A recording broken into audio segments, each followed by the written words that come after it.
I know I said on my intro channel video that I will only be posting once a month, but I'm posting this short video now because it's something that has been on my mind lately. First, I'll tell you what is not. If you are doing it to gain subscribers and views to help you get monetized on YouTube, then you are wasting your money. That is not what it was meant for. What it does do is help you get discovered, and it also helps in other small ways that you may not have thought of.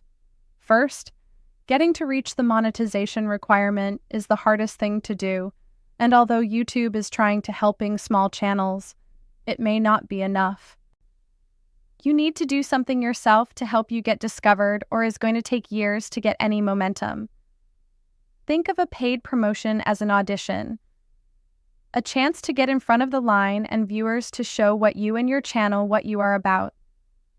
The subscribers and views you get during the promotion period don't count towards your monetization goals, but the views and subscribers you get after the campaign does. And I believe the views and sub don't go away, they just don't count for monetization. But don't quote me on that. If so, let me ask you this. If you see two videos about the same thing, which one would you watch? The one with the least or most views and subscribers? If you are anything like me, and I imagine most viewers are, they are going to watch the one with the most subs and views, so it does help in small ways. But the ones that benefit the most are YouTubers that have a product or service to sell. Take me and my channel, for example. I just started my YouTube channel, and I have a web hosting company that caters to indie filmmakers and content creators create their own subscription website to complement their YouTube channel.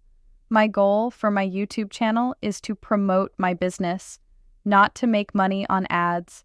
So paying YouTube to promote my channel is a no-brainer. While most creators see it as a platform to make money on ads, I see it as a free marketing platform which could bring me customers for years to come, because the videos stay on YouTube for years. The trick is to make some of your videos on topics that will stand the test of time, topics that will still be relevant 10 years from now.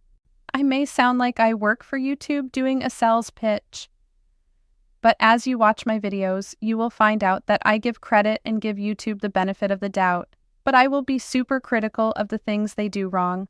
Like and subscribe. See you on the next one.